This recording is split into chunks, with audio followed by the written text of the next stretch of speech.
That's too bad because it's such a great place. I'm sure it is. I love Germany and I love so many of the Germans.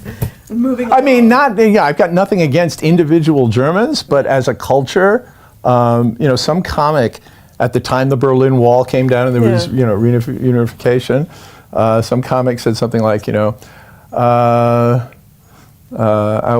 wasn't that big a fan of their old work, so I'm not really looking forward to the reunion. Okay. Okay. Yeah. So Germany. So you didn't really have some of the intense life-altering experiences through travel at that age. No. But you did later with me. Yes. Maybe, yes. Because but I was much older. Yes, yes. And sober. Yes. Otherwise we wouldn't have been together. Yeah. All those years, yes. So can you talk a little bit about that? About just travel in general in Cambodia, Cuba? I don't know. I'd never done the kind of traveling that you do, which is, you just like to go and immerse yourself. And I guess one of the first trips we took was to Cambodia. And we got off the plane and we checked in the hotel. And immediately you wanted to go meet this guy at this garbage dump. And it's this huge acres and acres of smoking, smelly, horrible, huge trash for the, seemed like for the children fun. Entire city. Yeah. And there were groups of kids, little kids, picking through the trash, looking for, recyclable, I guess they were looking for they got metals. A quarter for X amount of metals. Or yeah. They found. Yeah. And that was their livelihood. And that just horrified me. The fact that they're, I know intellectually. Yes, but it was the first time you were seeing it. It's the first time I've been confronted with it, and we went, you were hooking up with Scott Neeson. The founder down there. Of the Cambodia Children's Fund. Right, and he took us around to, where some of these kids lived, and then we went to where he was sheltering a number of them, and they were such sweet kids. I remember, and it really did move me. But when I saw you there, I could see that you were influenced by that.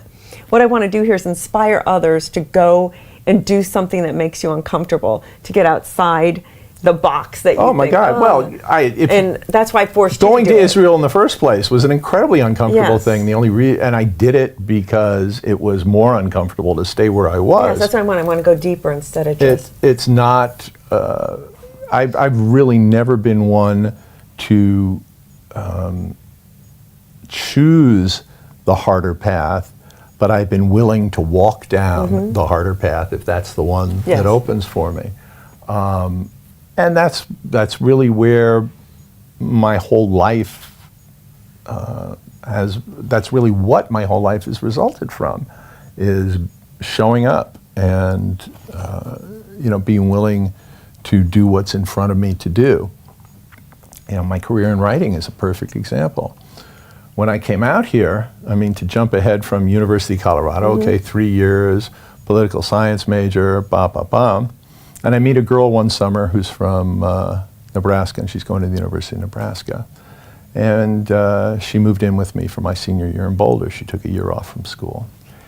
And I was pre-law, and I was taking my LSATs. And in the middle of my LSATs, I'm thinking to myself, do I really want to go to school for 3 more years, or do I want to move to Lincoln, Nebraska with my girlfriend? I moved to Lincoln, Nebraska with my girlfriend. Instead of law school. I did. Okay. She must have been some girl. No, it was a one-night stand that lasted like 3.5 years. Okay. It was not a very meaningful relationship, but the fact of the matter was, I didn't really want to go to law school. I didn't really want to go to school. And so I moved to Lincoln and I opened up a little business. I opened up it was a used record and comic book store.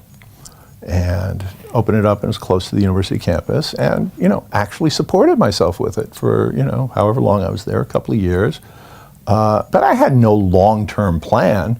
I certainly knew that wasn't where you want to end up. Where I wanted to end up, but it was a nice little interlude. But then she graduated, and we broke up, and I am now in Lincoln, Nebraska with no girlfriend. So I sold the business to a kid who worked for me, who is still running it there, That's believe it or incredible. not. It's still Yes. open. And I went back to New York for a little bit, and I did something which I had always dreamed about doing, which was stand-up comedy. You know, that had like always been my fantasy. And one night at open mic night at the Improv in New York, I actually got up and did some stuff, and I actually got a few laughs. You know, and that was like the okay, I'm hooked. You know, for somebody who's like an attention junkie and, you know, trying to fill up a hole, you know, that's laughter is like the best drug in the world. And, you know, the people I was meeting there was like Andy Kaufman was there. He was unknown at the time. And Larry David was a stand-up there. And, you know, Wasn't Jay Leno also? Jay Leno I didn't meet until I came to LA.